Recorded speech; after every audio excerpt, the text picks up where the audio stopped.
Want to know the secret that kept viewers binging Squid Game? Or maybe how they took a flawed character and turned him into a likable protagonist? Well, don't worry, because we're about to break it down on today's Writer's Takeaway. Stephen King once said, "The best writers are voracious readers," which basically means writers learn by consuming the type of things they want to make. My name is Alan Rafferty, and I'm a screenwriter on a mission to extract the best teachings I can find from the TV shows and films that I watch. Whether it's good or bad, the viewing experience can help us become better storytellers, and so in this series, I do the watching so you don't have to. Squid Game was released on Netflix on the 17th of September this year. Since then, it has brought in over 111 million views. It's been sitting on Netflix's top 10 in the UK for over a month and a half, and Netflix said that it brought in over 142 million subscriber households in its first month alone. But what is it that made this show so enjoyable, and how can we emulate that in our own writing?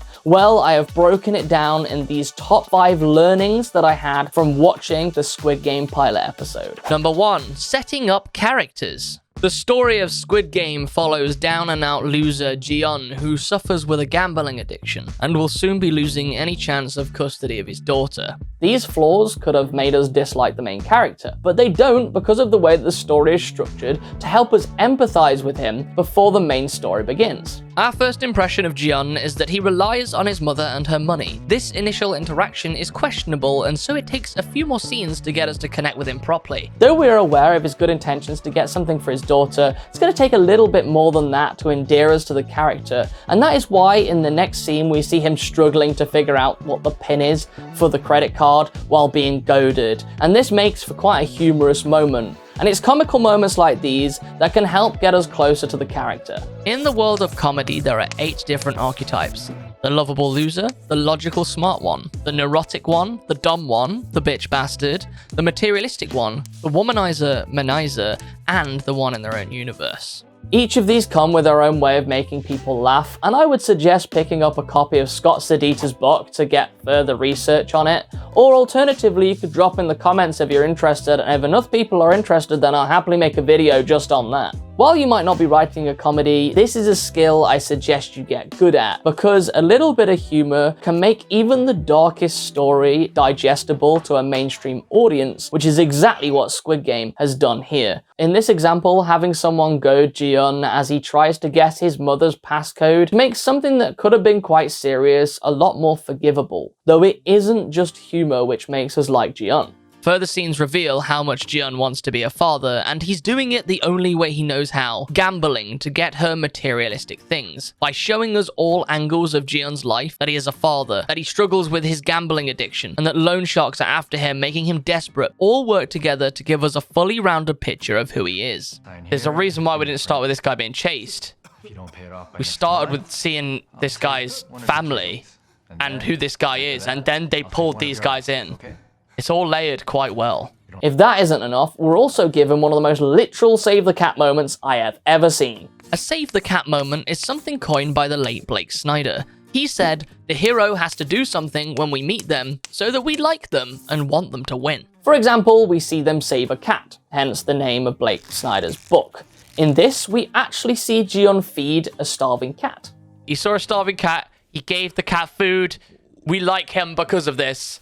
It's literally Blake Snyder Save the Cat right there. So now we feel more connected with Jiyeon's life. We love the fact what he's doing is to treat his daughter, paired with the comical scene and the literal save the cat moment. We are completely on his side by the time he meets the mysterious businessman at the inciting incident, though Jiyeon isn't the only character that the Squid Game pilot sets up. Side characters are often introduced with an interesting moment, whether it's the girl who steals from him during the chase scene, the thug who starts a fight on the first day, or even the guy who saves him at the end of the episode.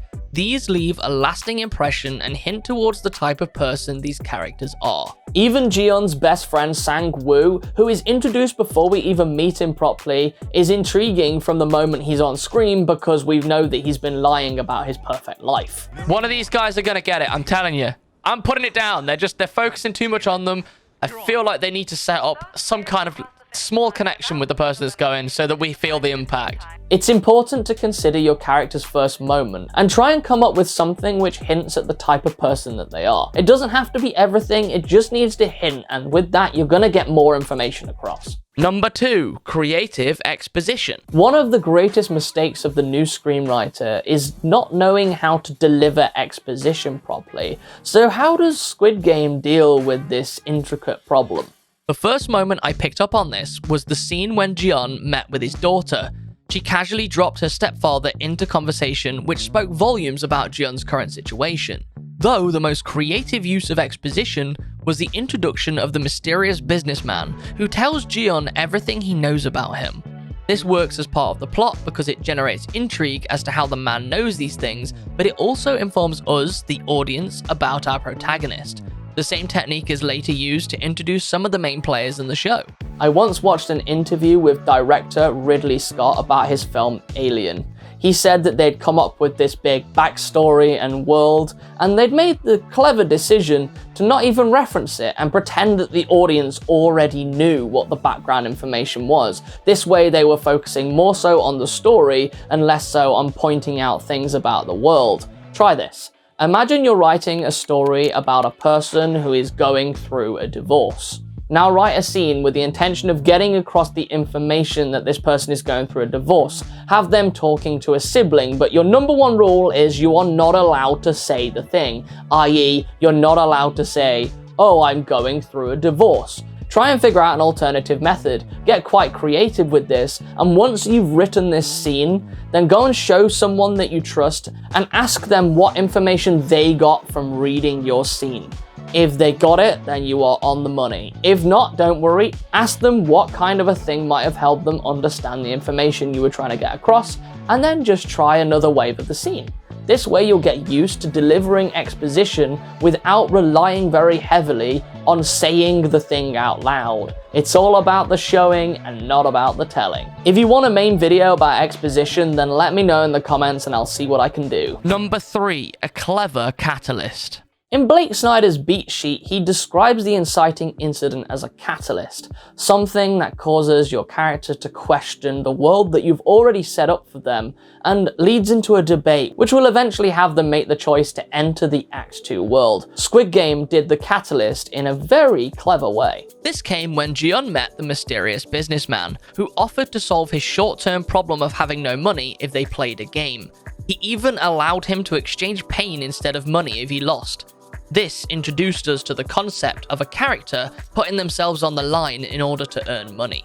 This just goes to show that a catalyst can be used as foreshadowing as to what is going to be going on later on in the story. Yeah, that's the inciting incident for you there. He's just introduced this idea that there are games that you can play. He's decided that he's going to think about it. This is the debate section. Before deciding on your catalyst or inciting incident, be sure to write down a number of possibilities by brainstorming your main concept or idea. Remember, the thing about writing is that it is malleable, which means it can change from draft to draft. Nothing has to be set in stone, so you could experiment as many times as you want until you find the choice that you're most happy with. Number 4, building the stakes. I've always struggled with the idea of stake building. There are so many different possibilities from personal to worldwide, but Squid Game's pilot acts as a masterclass in how to build them. The initial stakes are laid out when we see that Jiyeon is living at home with his mother, still taking money from her. It's clear that he needs money for something. What, we haven't yet discovered. While the scenes hint at the fact that Jiyeon is a father, the stakes are raised when the loan sharks chase him and we become aware of how desperate he is and how much his life is now on the line. Poor thing. Ah, really? Why would you lick the blood? You don't need to lick the blood, dude. That's just disgusting. Who does that? What a sweet. While we may have seen Jiyeon's life in danger, this isn't what means the most to him, which is why he refuses the initial offer to join the games. It's not until we find out Jiyeon might be losing his daughter, the most precious person in his life, that the stakes are high enough for him to truly take action. Of course, it doesn't end there, because the final kicker is when Jiun is in the games and the possibility of dying may mean that he'll never see his daughter again. These are as high as the stakes get in the episode, and they're one of the reasons why we as an audience want to continue watching. To write like this in your own stories, I suggest that you jot down a number of different levels of stakes and what they mean to your character. Remember, Jiun losing his life wasn't the highest stake that we had here, it was the fact that he might not see his daughter again. So we care about what your character cares about. Get yourself a pyramid list of priorities that they have, and then figure out where to layer these stakes in within the narrative, and you're going to be able to build a higher level of tension. Number 5, the secret ingredient. Finally, the one you've all been waiting for, the secret ingredient which keeps your audience hooked to the very end and beyond, and that ingredient is mystery. From the very first scene that we meet adult Jiun, we are wondering about his dire circumstances of living with his mother. That's enough to keep us watching, but the mystery doesn't stop there. Once he takes his mom's credit card, we wonder if he's going to win or lose the money. When he wins the money, we're wondering what he plans to do with it. When he's chased by the loan sharks, we want to know why he's got this low and how he will ever pay them off. But the first obvious hint of mystery is when Jiun's daughter tries and fails to tell him something.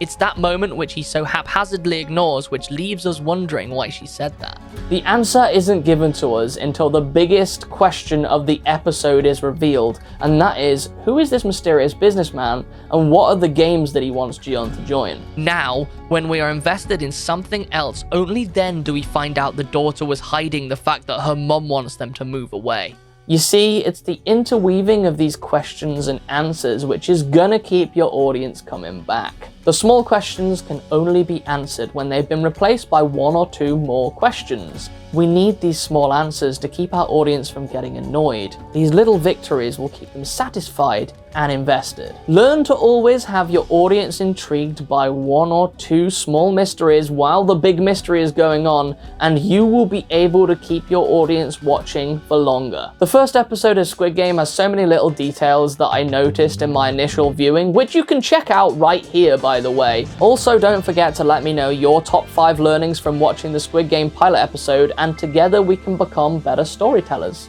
Until the next time, goodbye.